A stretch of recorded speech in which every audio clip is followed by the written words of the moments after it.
निश्चित तौर पर प्रदूषण बढ़ रहा है, खतरनाक स्तर पर है, लेकिन जरूरत सरकारों की भी है कि वो अपनी जो चुनिंदा जो मेजर सिटीज हैं, जो बिजनेस सिटीज हैं, उन पर खास तौर से इस पर ध्यान दे, चाहे वो राज्य सरकार हो या केंद्र सरकार। और जरूरी ये भी है कि अब जनता भी जागरूक हो, वो भी अपनी जिम्मेदारी को समझे और वो सरकारों पर दबाव बनाए कि जहां विकास की बात होती है वहां पर पर्यावरण की भी बात होनी चाहिए। हर सरकार को अपने मैनिफेस्टो की बात करें या मुख्य तौर पर बात करें तो वो पर्यावरण के लिए कितनी गंभीर है और उसने पिछले 5 सालों में कितना काम किया है, इसकी भी एक रिपोर्ट मांगनी चाहिए। कैमरा पर्सन हरीश के साथ मैं प्रणय शर्मा, JK 24/7 न्यूज, दिल्ली। तो बढ़ता प्रदूषण लोगों की जिंदगी का दुश्मन बनता जा रहा है। दिल्ली में पॉल्यूशन कम करने के लिए सरकार कई तरह के उपाय अपना रही है और इवन फार्मूले को भी लागू किया गया, लेकिन हवा में मौजूद PM 2.5 और PM10 का स्तर नियंत्रित नहीं हो पा रहा है।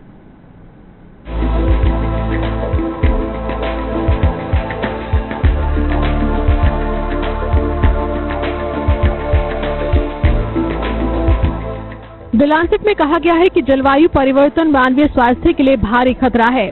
पत्रिका में प्रकाशित स्टडी में कहा गया है कि उत्तर भारत में छाया स्मॉग लोगों की सेहत को बहुत नुकसान पहुंचा रहा है। विश्व बैंक के आकलन के मुताबिक अगर भारत में श्रम से होने वाली आय के क्रम में देखा जाए तो इसमें 38 अरब डॉलर का नुकसान होता है। अध्ययन के अनुसार वायु प्रदूषण सभी प्रदूषणों में सबसे खतरनाक और जानलेवा बनकर उभरा है। दुनिया भर में अकाल मौतों के क्रम में ये चौथा सबसे बड़ा खतरा बनकर सामने आया है, लेकिन यहाँ की सरकार ने कभी भी इसे गंभीर खतरा नहीं माना। हमारे लिए विश्व स्वास्थ्य संगठन ने विकासशील देश होने के नाते कुछ हद तक छूट भी दी है, लेकिन आलम ये है कि हम उन मानकों को पूरा नहीं कर पा रहे हैं। इस रिपोर्ट में ये भी कहा गया है कि जो नेशनल स्टैंडर्ड्स जिनका आपने जिक्र किया, जो WHO ने एक पैमाना तय कर रखा है, वो भी पूरी तरह से उन पैमानों पे खरी नहीं उतर रहे हैं, खासतौर से भारत में। बिल्कुल, देखिए इसमें एक चीज है कि WHO के स्टैंडर्ड्स हैं वो तो हमारे यहाँ है ही नहीं। जो भारतीय स्टैंडर्ड है वो 60 है, WHO का स्टैंडर्ड 20 है। तो भारतीय स्टैंडर्ड जो है वो WHO से 3 गुना ज्यादा रिलैक्स्ड है और हम उससे भी नहीं मिल रहे। तो ये हमें देखना पड़ेगा कि ये स्टैंडर्ड्स को मिलना तो बहुत दूर की बात है। हम अभी 100 से कम पे लाना, उस पर फोकस करना हमें जरूरी है। और इसके जो सोर्सेज हैं, ये देखिए, ये प्रदूषण एक स्पेशली पार्टिकुलेट मैटर पोल्यूशन, इतने सारे सोर्सेज हैं कि इसका कोई ओवरनाइट उपाय नहीं है। ऐसी कोई टेक्नोलॉजी नहीं है जिसे आप लागू कर दें और एक दिन में आपका पोल्यूशन गायब हो जाए। इसमें ओवर टाइम काम करने की जरूरत है और अलग अलग सोर्सेज जो हैं सारों को एक साथ टारगेट करने की जरूरत है, जो कि हम देख रहे हैं कि अभी हो रहा है दिल्ली में। बट अभी भी जैसे ये रिपोर्ट ने बात करी है, पटना है, ग्वालियर है, पटियाला है, लुधियाना है, काफी छोटे शहर हैं हमारे देश के जहां पे पोल्यूशन पे उतना फोकस नहीं है। रिपोर्ट में चौंकाने वाली बात तो ये है कि दिल्ली और मुंबई में कोर्ट तक ने इसे संज्ञान में लिया है। NGT भी लगातार सरकार पर दबाव बना रही है, लेकिन छोटे शहरों की हालत और भी ज्यादा खराब है। दरअसल सबसे ज्यादा पॉल्यूशन का असर ऑफिस वालों पर हो रहा है। स्टडी के मुताबिक ऑफिस जॉब करने वाले 40% लोगों के लंग्स खराब हैं। यही नहीं, ऐसे लोग जो रोज घर से ऑफिस के लिए निकलते हैं और जितना ज्यादा वक्त बिताते हैं, उनके लंग्स उतने ही ज्यादा खराब हैं। तो दिल्ली में हमने इस प्रदूषण को जानने और समझने के लिए हमारे सहयोगी ताबिश कमाल को सड़कों पर उतारा, उनके जरिए समझने की कोशिश की तो पता चला कि प्रदूषण को नियंत्रित करने के लिए बजट इतना कम है कि इस बजट में कुछ किया ही नहीं जा सकता। दिल्ली में अगर बात की जाए पॉल्यूशन की, तो लगातार दिल्ली का पॉल्यूशन बढ़ता जा रहा है। कोई बात सांस की करता है तो कोई दमे की बात करता है, तो खांसी की बात करता है तो कोई बीमारी की बात करता है। लेकिन अगर ऐसे में देखा जाए तो दिल्ली के पॉल्यूशन की सबसे बड़ी समस्या दिल्ली का बढ़ता हुआ ट्रैफिक है। देश और देश की राजधानी का लगातार पॉल्यूशन स्तर बढ़ता जा रहा है और ऐसे में सरकार का ये मानना था, शुरुआत के अगर दौर की बात करें, कि अगर ट्रैफिक पर कंट्रोल कर लिया जाए तो शायद दिल्ली के पॉल्यूशन पर कुछ कंट्रोल लगाया जा सकता है। ऐसे में दिल्ली सरकार की ऑड और इवन योजना जरूर आई, लेकिन कहीं ना कहीं वो भी राजनीति की भेंट चढ़ गई। बढ़ता प्रदूषण लोगों की जिंदगी का दुश्मन बनता जा रहा है।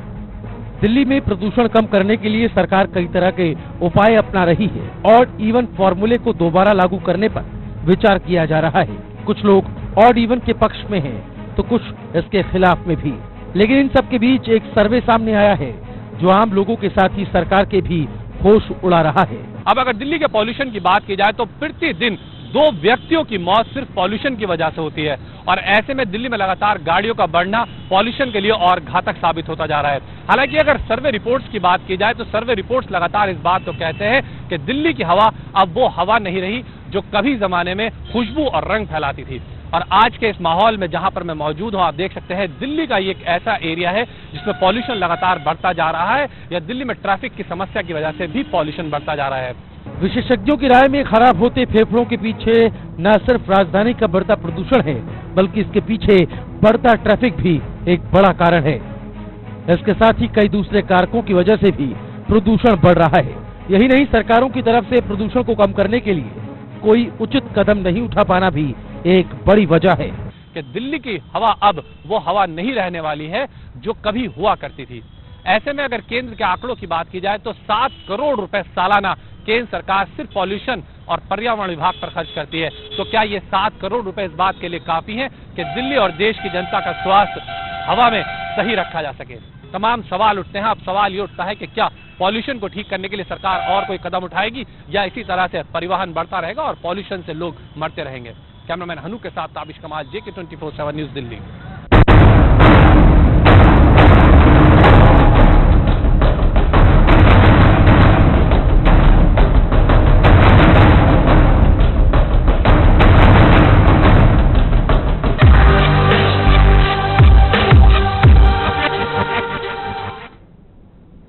अब सवाल ये उठता है कि दिल्ली में प्रदूषण का सबसे बड़ा कारण क्या है। आप में से ज्यादातर लोग ये जानते होंगे कि दिल्ली में पॉल्यूशन का सबसे बड़ा कारण धुआं है, लेकिन एक और स्टडी की रिसर्च जानकर आपको हैरानी होगी कि दिल्ली में पॉल्यूशन के लिए जिम्मेदार सिर्फ वाहन से निकलने वाला धुआं नहीं, बल्कि कई सारे कारक। लेकिन हर बार इन्हीं गाड़ियों को जिम्मेदार ठहरा दिया जाता है। इसलिए तो पिछले दिनों जब दिल्ली में ऑड इवन पॉलिसी को दोबारा लागू किया गया था तो यहां की आबोहवा में कोई खास फर्क नहीं पड़ा था। खतरनाक क्यों है ये आपको बता रहे। दिल्ली में 50% प्रदूषण सड़क पर फैली धूल और गंदगी की वजह से भी होती है। 23% वायु प्रदूषण के लिए दिल्ली में लगी फैक्ट्रियां जिम्मेदार है। जो दिल्ली उसके आसपास के जो फैक्ट्रियां हैं उनकी वजह से भी प्रदूषण बहुत ज्यादा बढ़ रहा है। सिर्फ ट्रैफिक ही नहीं है, वायु से निकलने वाले धुएं की हिस्सेदारी सिर्फ 7% है। अंदाजा लगाइए कि हर बार हम ऑड इवन और तमाम तरह की बातें कर जाते हैं। दिल्ली में वायु प्रदूषण की वजह से हर साल 10,000 लोग मर जाते हैं। दिल्ली में हर तीसरे इंसान को सांस की बीमारी हो रही है। लेकिन दिल्ली सरकार इन तमाम चीजों से परे है, राजनीति में लगी है।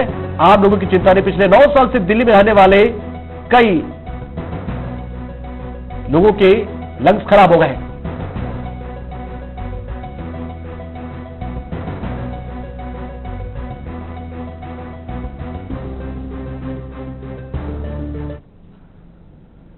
तो लगातार कई तरह की जानकारी आपको दे रहे हैं कि आखिर क्यों जरूरी है दिल्ली में अगर रहना है तो आपको प्रदूषण से बचना होगा। मौसम में धुंध को मिलाकर प्रदूषण का एक ऐसा कॉकटेल यहां पर तैयार हो जाता है कि दिल्ली का दम घोटने लगता है। ये बता रहे जानते हैं PM 2.5 और पॉल्यूशन से दिल्ली कितनी परेशान है। दिल्ली 9 साल से दिल्ली में रहने वाले 28% लोगों के लंग्स खराब हो गए हैं। 10 से 19 साल से जो लोग दिल्ली में रह रहे हैं उनके 34% के लंग्स खराब हैं। 20 साल से ज्यादा वक्त से जो दिल्ली में रह रहे हैं उनमें से 36% के लोग ऐसे नजर आए जिनके लंग्स खराब हैं।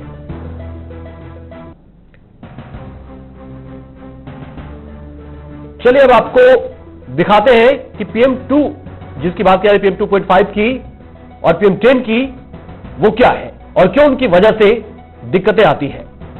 PM 10 से ज्यादा खतरनाक PM 2.5 को आता है। इसके अलावा कफ, नाक बहना और लगातार छींकने की समस्या भी पैदा हो सकती है। ये PM 2.5 जिसकी बात भी हमने शुरुआती रिपोर्ट में दिखाई थी अपनी, और रिसर्चर ने भी CSE की, उन्होंने बताया था PM 2.5 कितना खतरनाक है हमारे लिए। PM 2.5 का ज्यादातर हिस्सा कार्बन होता है और ये कैंसर पैदा करने की क्षमता रखता है। PM 2.5 की वजह से कमजोरी होती है और इससे दुनिया भर में हर साल 31 लाख लोगों की मौत हो जाती है। WHO यानी वर्ल्ड हेल्थ ऑर्गेनाइजेशन यानी विश्व स्वास्थ्य संगठन के मुताबिक PM 2.5 के लगातार असर से लोगों की औसत आयु में कमी आ जाती है। WHO के मुताबिक ऐसा कोई सुरक्षित स्तर तो नहीं है क्योंकि किसी भी स्तर पर PM 2.5 खतरनाक है, लेकिन फिर भी देश के लिए एक मानक तय किया गया WHO की तरफ से। विश्व स्वास्थ्य संगठन ने बावजूद इसके PM 2.5 को लेकर एक पैमाना तय किया है। WHO के मानक के मुताबिक औसतन PM 2.5 का स्तर एक साल में प्रति क्यूबिक मीटर 10 मिलीग्राम ज्यादा नहीं होना चाहिए। यह दिन में 25 मिलीग्राम प्रति घन मीटर के नीचे होना चाहिए और तभी आपको जो सांस आप लेंगे वो आपके लिए सुरक्षित है। लेकिन भारतीय सुरक्षा का स्तर 60 तक जाता है। ये जानबूझकर WHO की तरफ से किया गया है क्योंकि भारत विकास कर रहा विकासशील देश है। PM 2.5 से बचाव के लिए गैस मास्क पहनना जरूरी है। इससे बचाव करना है तो आपको क्या करना चाहिए ये आप देखिए। PM 2.5 से बचाव के लिए N95 स्तर का मास्क आपको पहनना होगा। कॉटन के मास्क से आप ऐसे पार्टिकल को शरीर में जाने से रोक सकते हैं। H1N1 से बचने में इसी मास्क का इस्तेमाल किया जाता है। देखिए जो गाड़ियां रेंग रही हैं उनके जरिए कई तरीके से PM 2.5 हवा में घुलता जाता है। दुर्भाग्यवश अधिक संख्या में पेड़ लगाने से समस्या का समाधान नहीं होगा। कहा जाता है कि पेड़ कम है और इस वजह से प्रदूषण है, लेकिन ऐसा है नहीं। PM 2.5 को पेड़ शोषित नहीं कर सकता। PM 2.5 पार्टिकल ऐसे कण है जिनको पेड़ सोख नहीं सकता। अधिक पेड़ों की संख्या स्थिति को बिगाड़ ही सकती है क्योंकि हवा में अधिक नमी से PM 2.5 निचले स्तर पर रह जाते हैं। ऐसे में PM 2.5 को रोकने का एकमात्र उपाय इसके सोर्स को रोकना है जहां ये ज्यादा मात्रा में पैदा होते हैं। दरअसल PM 2.5 आपके खून के जरिए आपके हार्ट तक जा सकता है।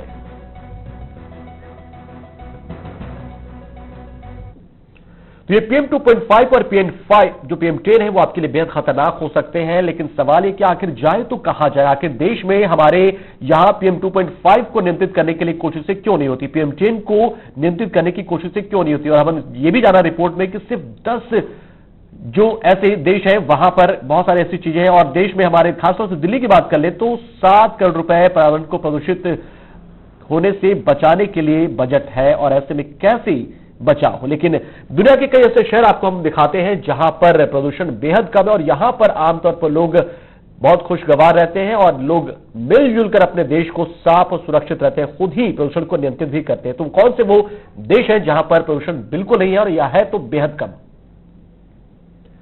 आइसलैंड ये नंबर 1 पर है। सबसे साफ सुथरा शहर है ये। यूरोप का देश, दुनिया का पहला ऐसा देश है जो सबसे साफ आबोहवा वाला देश है। यह हवा को साफ सुथरा रखने के लिए बहुत ज्यादा मेहनत नहीं करनी पड़ती है। ज्वालामुखी की वजह से ज्यादातर इलाका गैर-रिहायशी है, इसलिए यहां पर साफ सफाई ज्यादा रहती है। ज्वालामुखी की वजह से ही सब कुछ हो पा रहा है। यहां जनसंख्या घनत्व भी बेहद कम है और इसलिए तमाम चीजें यहां पर है बेहतरीन है।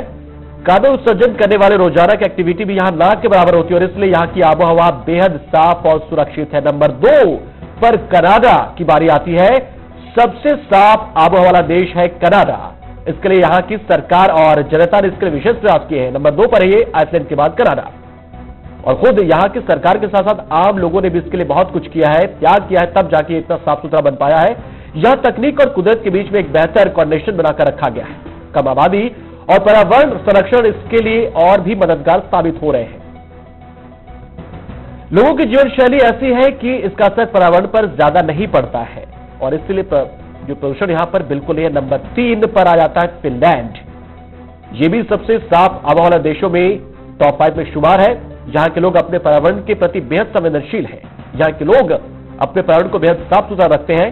तो देखिए कितना नीला आसमान, साफ सुथरी हवा, आबोहवा साफ आप महसूस कर पाएंगे कि फिनलैंड में आखिर क्यों प्रदूषण बिल्कुल नहीं है, वो आप इसे महसूस कर पा रहे होंगे।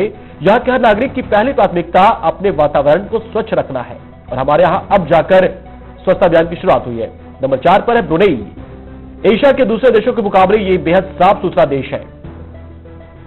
ये पूरी तरह से विकसित हो चुका है और यहां पर विकास के दूसरे काम अब नहीं होते, इसलिए यहां पर अब पूरा ध्यान हवा को साफ रखने में बना हुआ है। यहां विकास के साथ पर्यावरण को भी पूरी तवज्जो दी गई है।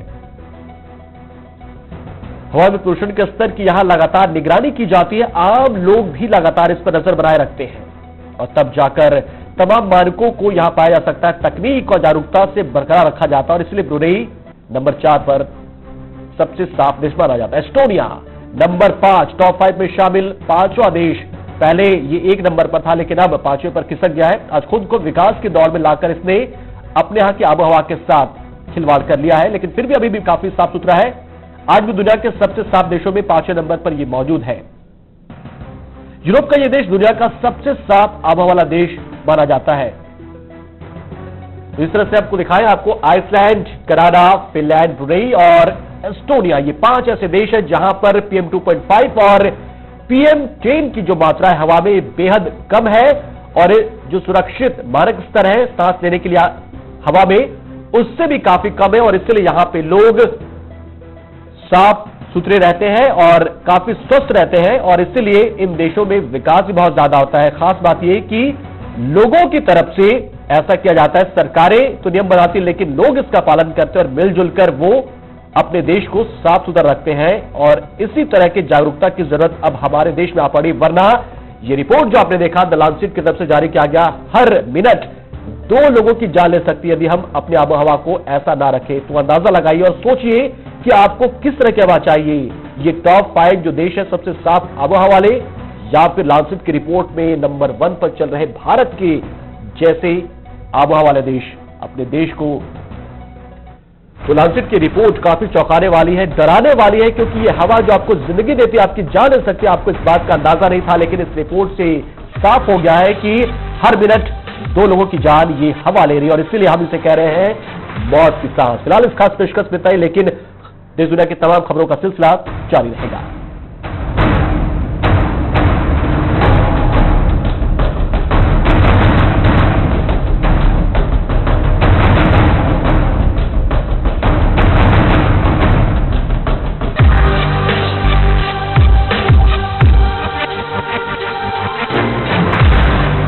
विचार आएंगे तो नए रास्ते खुलेंगे। तरक्की की राह पर तेज चलेगा देश।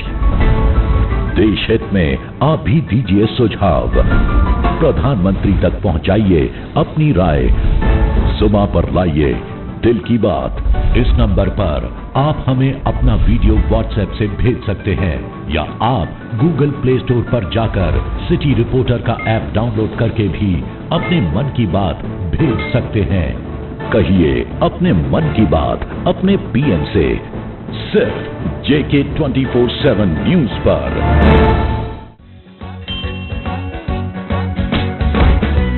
मुझे ट्यूशन चाहिए। तो अपने पापा से कहो तुम्हारे लिए कोई खड़ूस सी टीचर ढूंढ ले।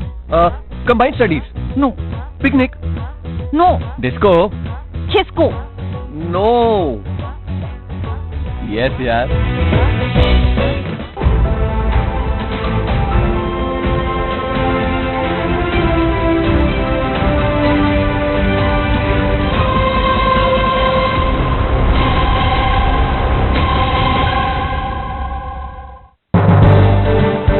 अपने पसंदीदा टीवी चैनल JK 24/7 न्यूज को देखिए टाटा स्काई के चैनल नंबर 578 पर, डैम के 316 पर, हैथवे के 210 नंबर पर, GTPL के चैनल नंबर 250 पर, फर्स्ट वे के चैनल नंबर 193 पर, सिटी केबल के चैनल नंबर 325 पर और साथ ही आप देख सकते हैं Jio TV पर भी।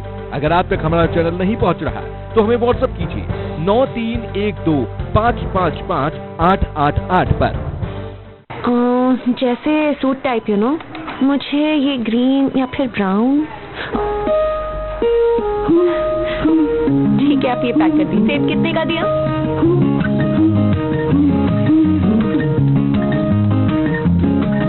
बच्चे को सस्ता ही पसंद है, यही दे दीजिए। अगर आप माँ बनने वाली हैं तो HIV टेस्ट जरूर करवाएं। बच्चे को HIV से बचाने के लिए जल्द ही पता लगाना और वक्त में दवाई दिलवाना जरूरी है। करें वही जो बच्चे के लिए हो सही। हर सरकारी अस्पताल के ICDC में HIV की जांच एवं सलाह मुफ्त और गोपनीय है।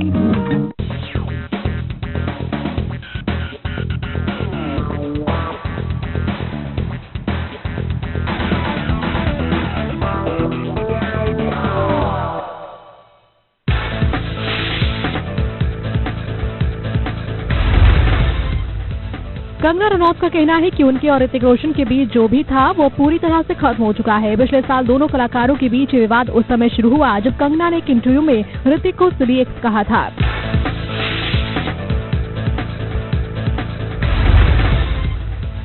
अक्षय कुमार की फिल्म जॉली LLB 2 की शानदार कमाई का सिलसिला लगातार जारी है। इस फिल्म ने वर्ल्ड वाइड अब तक 160 करोड़ से ज्यादा की कमाई कर ली है। ये फिल्म 3 दिनों में 50 करोड़ कमाने वाली साल 2017 की दूसरी सबसे बड़ी फिल्म बन गई है।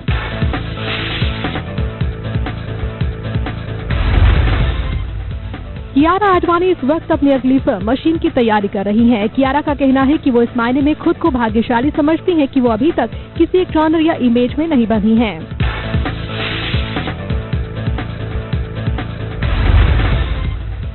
संजय दत्त पर बन रही बायोपिक की शूटिंग शुरू हो चुकी है। जो फोटो सोशल मीडिया पर वायरल हो रही है, इसमें रणबीर कपूर एकदम संजय दत्त की तरह दिख रहे हैं। ये फिल्म इसी साल रिलीज हो सकती है।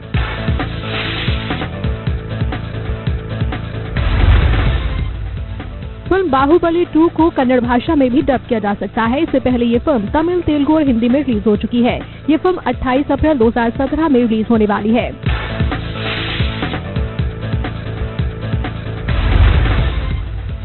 Sonakshi Sinha dance reality show की जज बन सकती हैं। सोनाक्षी 2015 में इंडियन आइडल जूनियर शो जज कर चुकी हैं। इस बार वो dance show Nach Baliye season 8 की जज बन सकती हैं।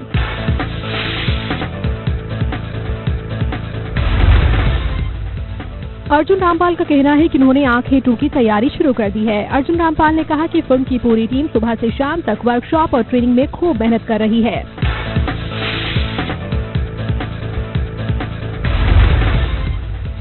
उर्दू के जाने माने साहित्यकार सिद्धार्थ हसन मंटू पर एक बायोपिक बन रही है। नंदिता दास का कहना है कि मंटू की कहानी पढ़ने पर उन्हें डर लगता है कि उन कहानियों पर फिल्म कैसे बनाएंगे और उसे पर्दे पर कैसे उतारा जाएगा।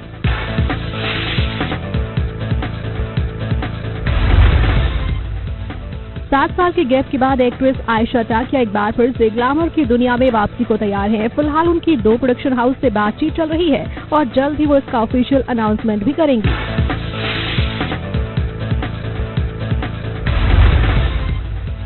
बिग बॉस सीजन 10 के विनर मनवीर गुर्जर लाइफस्टाइल में पूरी तरह से बदलाव आ चुका है। उन्होंने सोशल अकाउंट पर कुछ वीडियोस और फोटोज भी शेयर किए। इन फोटोज में मनवीर का गेटअप काफी बदला हुआ नजर आ रहा है।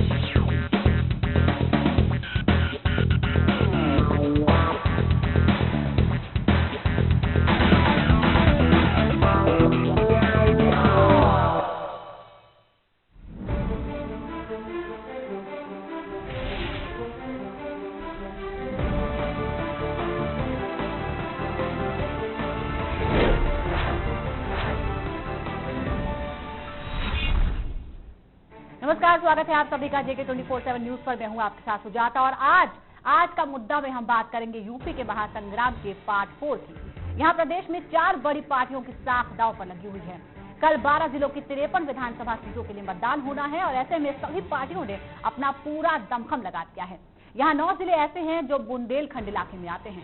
वहीं हम बात करेंगे बीएमसी चुनाव के कल आने वाले नतीजों पर भी, क्योंकि यहाँ के नतीजे यूपी चुनाव के आने वाले नतीजों को भी काफी हद तक प्रभावित कर सकते हैं।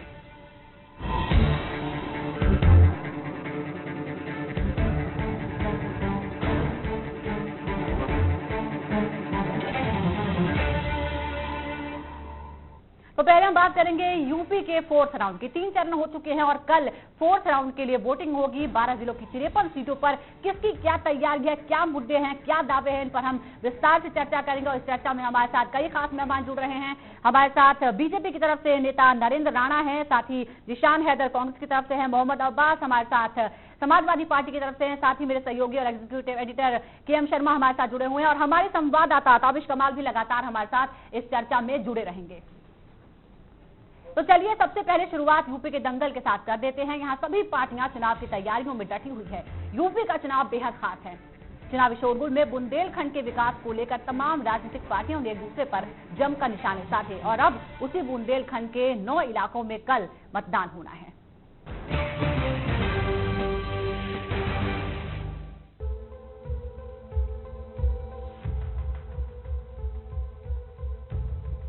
उत्तर प्रदेश में चुनावी दंगल चल रहा है। इस दंगल में प्रदेश की 4 बड़ी पार्टियों के नेताओं की साख दांव पर है। महासंग्राम में जीत को लेकर सभी दलों ने जोर आजमाइश शुरू कर दी है।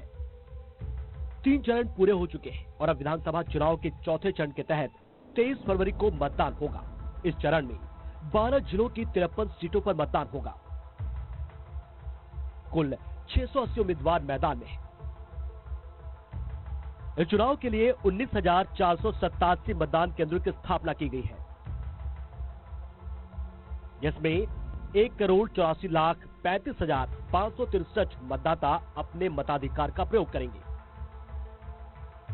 इन मतदाताओं में 1 करोड़ से ज्यादा पुरुष मतदाता है, जबकि 84 लाख से ज्यादा महिला मतदाता भी मौजूद है। यही नहीं, इस चरण में 1032 थर्ड जेंडर के मतदाता भी शामिल होंगे और अपने मत का उपयोग करेंगे। बीजेपी और सहयोगी दल के प्रत्याशी इस दौरान मैदान में होंगे, तो बीएसपी के 53, सपा के 33 और कांग्रेस के 25 प्रत्याशी भी अपना दम दिखाएंगे।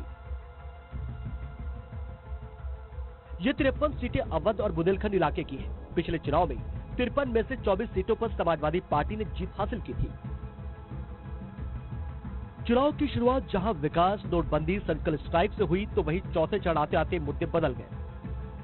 शुरुआत हुई पीएम मोदी के कब्रिस्तान बनाम श्मशान वाले बयान से। गांव में अगर कब्रिस्तान बनता है तो गांव में स्मशान भी बनना चाहिए। अगर रमजान में बिजली मिलती है तो दिवाली में भी बिजली मिलनी चाहिए। अगर होली पे बिजली मिलती है तो ईद पर भी बिजली मिलनी चाहिए। भेदभाव नहीं होना चाहिए। सरकार का काम है भेदभाव मुक्त शासन चलाने का। किसी के साथ अन्याय नहीं होना चाहिए। धर्म के आधार पर तो बिल्कुल नहीं होना चाहिए, जाति के आधार पर बिल्कुल नहीं होना चाहिए, ऊंच नीच के आधार पर बिल्कुल नहीं होना चाहिए। सबका साथ, सबका विकास, यही मंत्र को आगे बढ़ा करके आपसे मैं आज आशीर्वाद लेने आया। सवाल यह कि क्या 3 चरणों के चुनाव में ऐसा क्या हो गया जिसकी वजह से सभी दलों को अपना गियर शिफ्ट करना पड़ा। और अभी तो कमाल हो गया, अभी तो कमाल हो गया। उन्होंने कहा कि बताओ, दिवाली पर और रमजान पर हम 24 घंटे बिजली देते हैं। हमारे प्रधानमंत्री को कोई जानकारी नहीं है। काशी के होने वाले चुने वाले कम से कम सच बोलो। और हम तो कहते हैं, और जानकारी कर लेना पत्रकार साथियों, बनारस के, काशी के सबसे बुजुर्ग विधायक हमारे दादा रामदेव चौधरी जी के कहने से हमने बिजली दी थी वहां बनारस में। वो बेचारे धरने पे बैठ गए।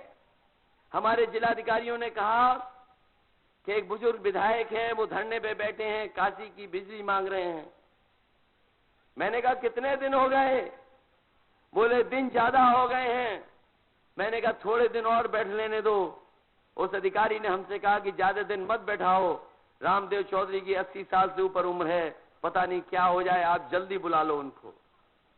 और पत्रकार साथियों याद करना और पूछना हमारे वो बुजुर्ग विधायक श्यामराव देव चौधरी जी से, मैंने उन्हें बुलाया था। उनके साथ बीजेपी के बड़े नेता आए। मैंने पूछा क्या चाहते हो? बोले कि हम काशी को 24 घंटे बिजली चाहते हैं। मैंने कहा आप बस बिजली चाहते हो?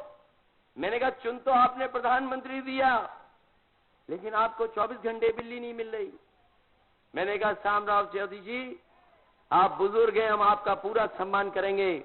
आज आप आयो धरना तोड़ करके, भूख हड़ताल खत्म करके, आज से ही हम काशी को 24 घंटे बिजली उपलब्ध कराने का काम करेंगे।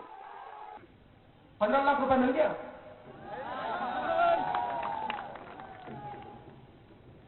2 करोड़ युवाओं को रोजगार मिल गया, फैक्ट्री लग गई, अच्छे दिन आ गए। पुराने दिन लौटा दो हमारे। वही पिक्चर चल रही थी, वो शाहरुख वाली चल गई, शोले। फिर कहते हैं, एक दिन कहते हैं 8 नवंबर को, भाइयों और बहनों, मामला बन नहीं रहा है, मोदी जी की इमेज खराब हो रही है। ऐसे करते हैं, एक नया आइडिया आया है मेरे पास।